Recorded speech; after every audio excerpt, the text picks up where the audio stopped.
Alors bonjour à vous tous et à vous toutes. Bonjour. Donc cette semaine, on a envie de prolonger un petit peu le sujet de la semaine dernière. Si vous avez regardé notre vidéo de la semaine dernière, on a parlé d'argent. C'est un sujet inépuisable. Oui, c'est ça. Non, j'allais dire un sujet qui intéresse personne. Alors, la semaine dernière, on a parlé plus de, bon, qu'est-ce qui nous a amené à vivre dans une société où on est aussi stressé avec le besoin de gagner de l'argent. Et comment faire pour défaire un peu ce stress-là, cette insécurité-là, par, entre autres, l'entraide, qui est vraiment notre façon naturelle de fonctionner les humains. Cette semaine, on va parler d'un sujet un petit peu différent. On va parler de pourquoi est-ce que la plupart d'entre nous, on ne fait pas ce qui nous passionne dans la vie. Ça aussi, c'est une Oui. grosse question. Hein? Ça, c'est vraiment très fréquent et très dommageable. Alors, on parle pas juste de faire ce qu'on aime, on parle de faire ce qui nous passionne. Et, et pas que parce que c'est égoïste, hein? On a envie de faire ce qui nous passionne dans la vie parce qu'on n'a pas envie de se forcer, etc. C'est pas égoïste, au contraire, parce que quand on fait ce qui nous passionne, on fait aussi ce en quoi on excelle, ce en quoi on est bon. Si on fait quelque chose qui nous intéresse plus ou moins, Pour gagner notre vie. pour gagner notre vie. Puis tu sais, il y a bien des gens qui disent ah ben je déteste pas ma job, je l'aime quand même ma job. Oui, mais compte les années, par exemple. Dans 3 ans, je prends ma retraite. C'est ça. Ouais. Dans 5 ans, je prends ma retraite. Dans 3 ans, je prends ma retraite. Dans 2 ans, je prends ma retraite. Donc, en fait, des fois, je dis aux gens, c'est plus dommageable quand ta job n'est pas si pire que ça que quand tu la détestes. Parce que quand tu la détestes, tu fiches le camp le plus vite que tu peux pour trouver autre chose. Quand c'est pas si pire que ça, quand tu dis, ben, dans le fond, Puis tu gagnes un bon salaire. puis tu gagnes un bon salaire, donc dans le fond, tu dis, ben, c'est pas si pire que ça. Je peux, pour utiliser une expression québécoise, hein, je peux toffer. Oui, puis ça me permet d'aller en vacances. Et puis, Je peux supporter ça encore quelques années, sauf que à quel prix? À quel prix? Moi, je connais des gens qui ont fait ça pendant 30, 35, 40 ans et qui ont fait des burn-out à tous les 3-4 ans pendant toutes ces années-là. Ouais. Je pourrais donner mon exemple, par exemple. Moi, je suis... Mon exemple, par exemple, ça fait bien des exemples, ça. J'ai commencé à travailler, j'avais 15 ans. Et mon père disait toujours, quand tu veux pas aller à l'école, si t'es une fille, tu vas travailler dans une banque parce que la banque, c'est une école. Pas mal. Donc, les filles, chez moi, on allait travailler à la banque. Et j'ai toujours travaillé dans un bureau. Après, quand je me suis mariée, j'ai travaillé dans le bureau. On avait nos commerces, je travaillais dans le bureau. Pour un jour, je me souviens, j'étais en train de lire le livre de Shakti Gawain. T'as souviens du titre, toi? J'ai oublié le titre, là.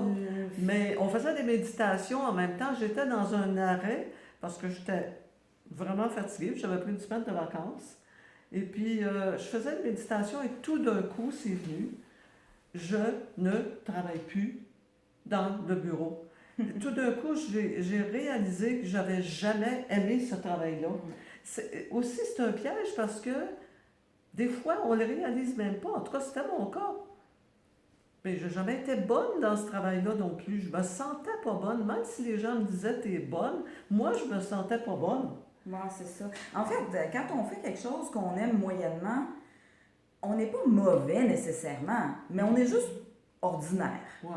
C'est pas pareil comme être excellent. Tu sais, je suis certaine, même les gens qui me disent, moi, j'en ai pas de passion, il y en a beaucoup qui me disent ça. Je trouve ça triste parce que être passionné dans la vie, c'est tellement extraordinaire. Moi, je pense que c'est d'être connecté avec son âme, d'être passionné. Mais quand tu ne l'es pas, t'es comme toute ta vie, t'es un peu morne, tu sais. C'est comme... C'est vraiment ça, la vie, c'est d'être passionné. Et quand j'avais pris cette décision-là, je me suis dit, je ne sais pas qu'est-ce que j'aimerais faire seulement. c'est ça. Je savais ce que j'aimerais pas. C'est à peu près, très souvent comme ça. On sait ce qu'on n'aime pas, on sait quelle sorte de conjoint on ne veut pas, mais qu'est-ce qu'on veut? Je ne savais pas, j'en avais aucune idée. Mais je me suis dit, j'arrête et je reste arrêtée tant que je ne trouverai pas ce que je veux.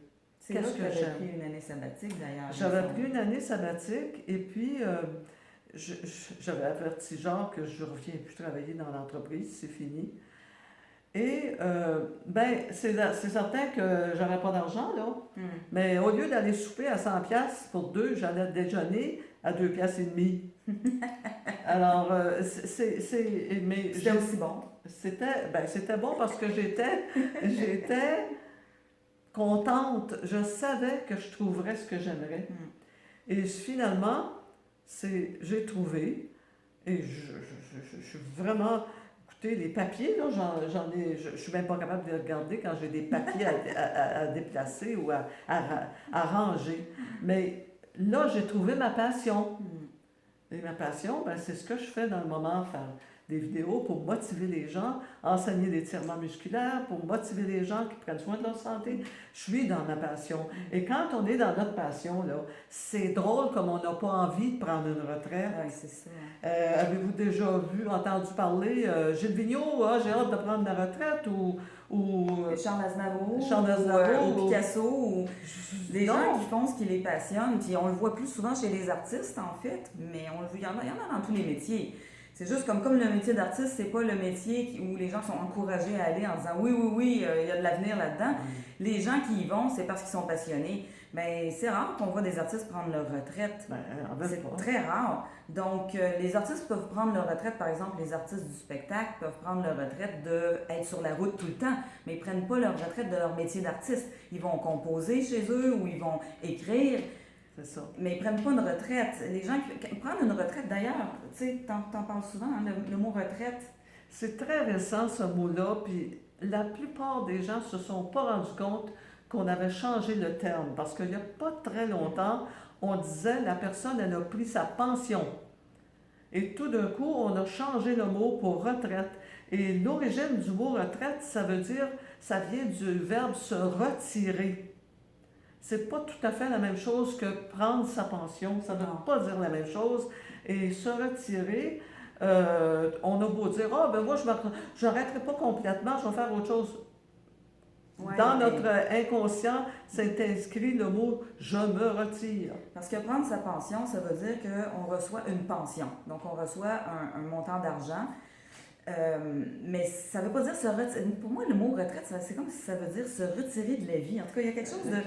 Puis, d'ailleurs, il y a beaucoup de gens qui prennent leur retraite, puis c'est ça qu'ils font, en fait. De tout d'un coup, ils se mettent à vivoter. Ils se mettent à perdre vraiment le goût, la passion de vivre. C'est ça. Donc, ils font plein de petites choses. D'ailleurs, il y a plein de gens qui disent « Ah, on est bien occupés à notre retraite. » Sauf que, je vais le dire comme ça, mais ils sont plus productifs. Mais pas dans le sens où être productif, produire, mais dans le sens de contribuer. Contribuer à la vie, contribuer à améliorer la vie des gens. Ils n'ont pas l'impression qu'ils servent à quelque chose. C'est ça. Être utile à quelque chose. Utile à quelque chose. En tout cas, pour la retraite, c'est ça. Qu'est-ce qu'on avait? On avait parlé tantôt. On se disait tout à l'heure que nos vidéos, on commence à rentrer dans des sujets beaucoup plus pointus, où on a des choses précises à dire. Puis là, on s'est dit, bon, il va falloir qu'on se prenne des notes. Alors, on va consulter nos notes un petit peu parce qu'il y a des choses importantes qu'on a envie de vous dire, puis qu'on ne veut pas oublier. Puis d'ailleurs, moi, ce dont je voulais vous parler, entre autres, c'est... il y a une infirmière aux soins palliatifs en Australie qui s'appelle Bronnie Ware, qui a écrit un livre il y a quelques années. Vous avez probablement vu passer ça sur Internet parce que ça a beaucoup circulé, un résumé de sa recherche, qui était les 5 plus grands regrets des personnes qui sont sur leur lit de mort. Bon, le titre exact du livre en français, je ne me souviens plus, là, mais Bronnie Ware, vous allez le trouver facilement dans toutes les librairies.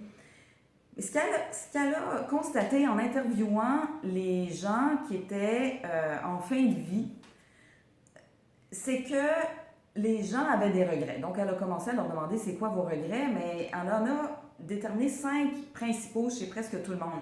Mais le premier, là, savez-vous c'est quoi? C'est les gens qui regrettaient de ne pas avoir fait ce qu'ils avaient vraiment envie de faire, puis d'avoir fait ce que les autres voulaient qu'ils fassent à la place. Puis ça, on voit beaucoup ça chez les adolescents qui sont dirigés dans des métiers où est-ce qu'il y a de la demande, où est-ce que c'est payant, alors que ça peut être... Moi, j'en connais une, c'était une artiste. Une artiste. Et puis, Plusieurs. elle a été dirigée. Bon, ben là, il faut que tu arrêtes de faire ton art, là, parce que là, tu es sérieuse au secondaire, là. Il faut faire quelque chose de plus sérieux. Elle a été dirigée, et puis, ben aujourd'hui, elle est retraitée. Mais je trouve ça dommage. Souvent, ça commence à l'adolescence. Oui, mais cette personne-là, quand elle voit le domaine artistique, quand elle voit des spectacles dans le domaine artistique qui la passionnait, elle en pleure à chaque fois. Mm. C'est quand même quelque chose, là. Puis elle a aimé son métier. Ça n'empêche pas d'aimer le métier que tu fais, sauf que tu mets une partie de toi fondamentale complètement de côté. Et puis c'est tragique pour toi, mais c'est tragique pour les autres aussi, parce que moi, des fois, je dis aux gens, imaginez-vous Michel-Ange, s'il s'était dit, dans le fond, ça sert à quoi aller peindre des plafonds de chapelle dans la basilique du pape, ou ça sert à quoi de faire des sculptures? Ben, vous imaginez-vous, s'il s'était dit ça, puis s'il était allé travailler comme comptable à la place, là, ben, on n'aurait pas les merveilles qu'il a créées maintenant.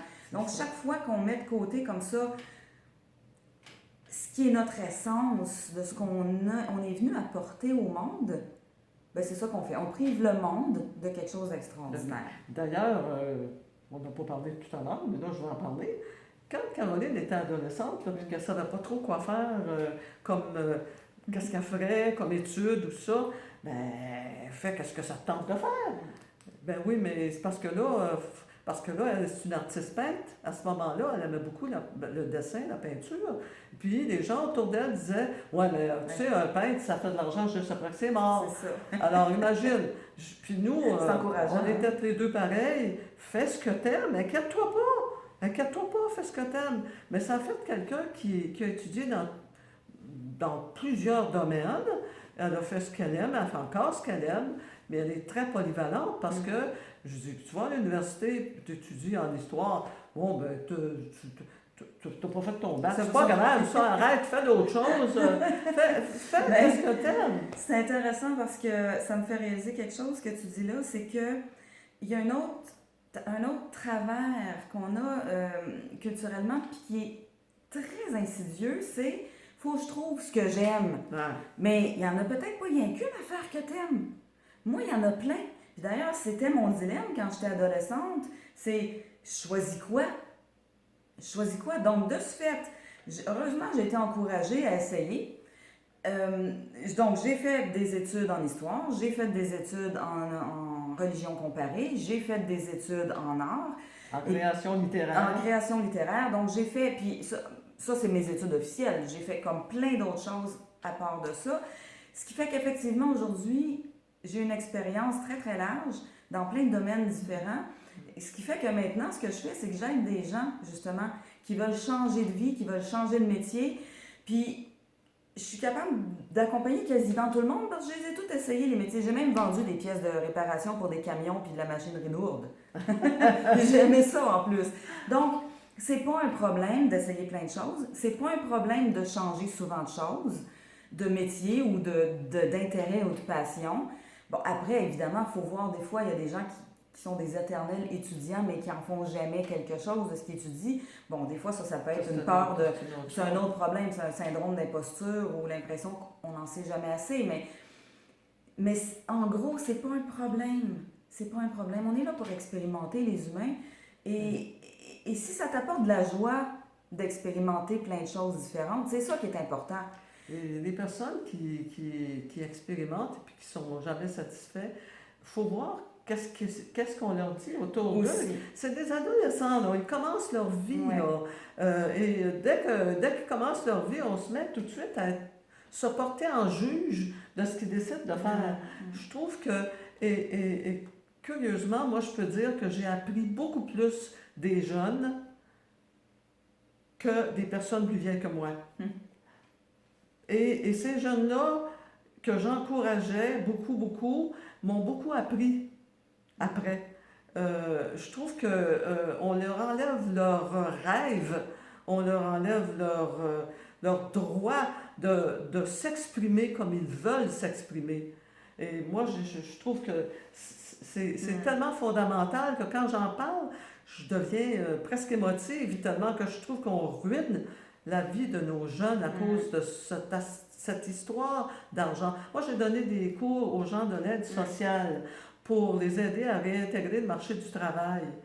Ben, écoutez, fallait.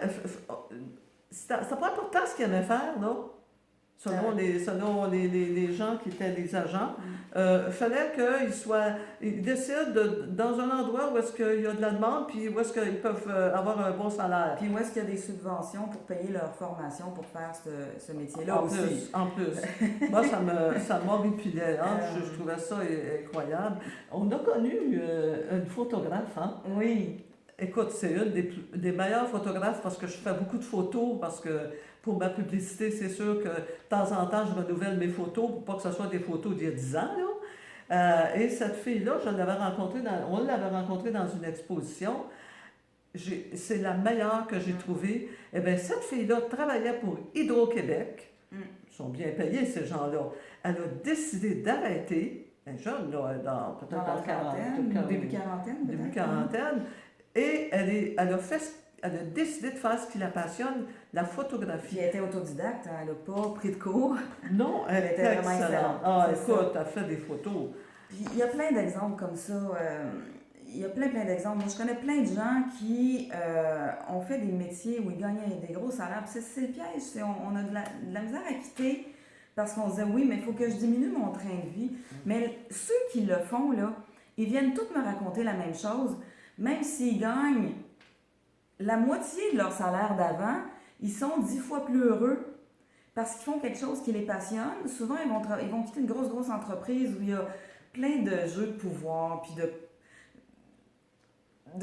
c'est des grosses entreprises, c'est souvent des petites cliques et puis des conflits internes, tout ça. Souvent, ces gens-là vont quitter, ils vont partir à leur compte ou vont aller pour une toute petite entreprise. Il y a quelqu'un qui m'a raconté ça dernièrement, qui est allé travailler pour une petite start-up, il a quitté une grosse multinationale, puis là, il est super heureux parce que les quelques personnes avec qui il travaille, il s'entend super bien avec eux, il a du plaisir pour la moitié du salaire. Souvent, de toute façon, en plus, on tient à nos gros salaires parce qu'on tient à notre pouvoir d'achat, mais notre pouvoir d'achat, on y tient parce que comme on n'est pas vraiment heureux, ni satisfait, ni épanoui dans notre vie, on a besoin d'acheter, de consommer, puis d'acheter plein d'affaires pour compenser. Parce que en tout cas, moi, je sais qu'à partir du moment où j'ai commencé à vivre en parfaite cohérence avec moi, puis ça n'a pas été tout de suite, hein, ça a commencé plus au début de fin de la trentaine, je dirais. Parce que malgré ce que mes parents m'avaient éduqué, ben, il n'y a pas que nos parents qui nous influencent dans la vie. Hein. Il y a l'école, il y a la société, etc. Malgré ce que mes parents m'avaient inculqué, ben, j'ai été beaucoup influencée par la société dans laquelle on vit. Ah ouais. Et puis, le jour où j'ai décidé, là, ça suffit, moi aussi, je ne fais que ce que j'aime dans la vie, puis advienne que pourra. Ben, vous savez, c'est en lien avec ce qu'on a dit il y a quelques vidéos passées, donner carte blanche à notre âme. Ouais. Parce que, d'abord, j'ai gagné beaucoup moins d'argent qu'avant. Même des fois tellement peu que je ne savais pas comment j'allais faire pour joindre les deux bouts. Et j'avais plus envie d'aller m'acheter plein de trucs. De toute façon, ça me manquait même pas. En fait, c'est parce qu'on est comblé. Ben oui, c'est ça. Quand on est comblé par ce qu'on fait, parce que notre quotidien, on magasine presque pas, là. Jamais. Ça fait 20 ans que je suis pas allée dans un centre d'achat. Hein. Donc, c'est extraordinaire de vivre de cette façon-là. En tout cas, moi, je vous encourage fortement à regarder qu'est-ce que vous aviez comme rêve. Juste regarder qu'est-ce que vous aviez comme rêve quand vous étiez adolescent ou enfant. On a eu des rêves. On a tous eu des rêves. Ils ont été découragés. On s'est fait décourager, mais on avait ça à l'intérieur. Les enfants sont passionnés. Tous les enfants sont passionnés. Tous les enfants sont passionnés. Les ados sont passionnés jusqu'à ce qu'on éteigne leur feu. C'est ce qu'on fait. C'est ça. Fait que nous autres, on a envie de vous encourager à retrouver ce qui vous passionne si vous l'avez perdu. Puis, si vous savez encore ce qui vous passionne, ben, go, allez-y. Osez faire un saut dans le vide. C'est vrai que ça fait peur. Ben, vous avez Et un parachute. vous avez même 2 parachutes, puis un filet en bas, puis tout ça. C'est votre âme, vos parachutes, puis votre filet. Je le redis parce que même si on le sait, on a tendance à l'oublier. Même nous, on a tendance à l'oublier, il faut qu'on se le rappelle régulièrement. Est-ce que mon âme, elle peut me vouloir du mal? Ben non. Ben non, c'est pas possible. Donc, si je fais confiance à mon âme, si je lui donne carte blanche, ça veut pas dire que ça va pas brasser, dans le sens où elle va me faire passer par des places où c'est sûr que mon mental va stresser à certains moments. Il va s'inquiéter parce qu'il va avoir la sensation de perdre le contrôle. Sauf que, je dirais, moi, mon expérience, c'est que plus je l'ai fait, ça. Et puis plus le mental, il dit, à chaque fois, il dit, OK, on a survécu.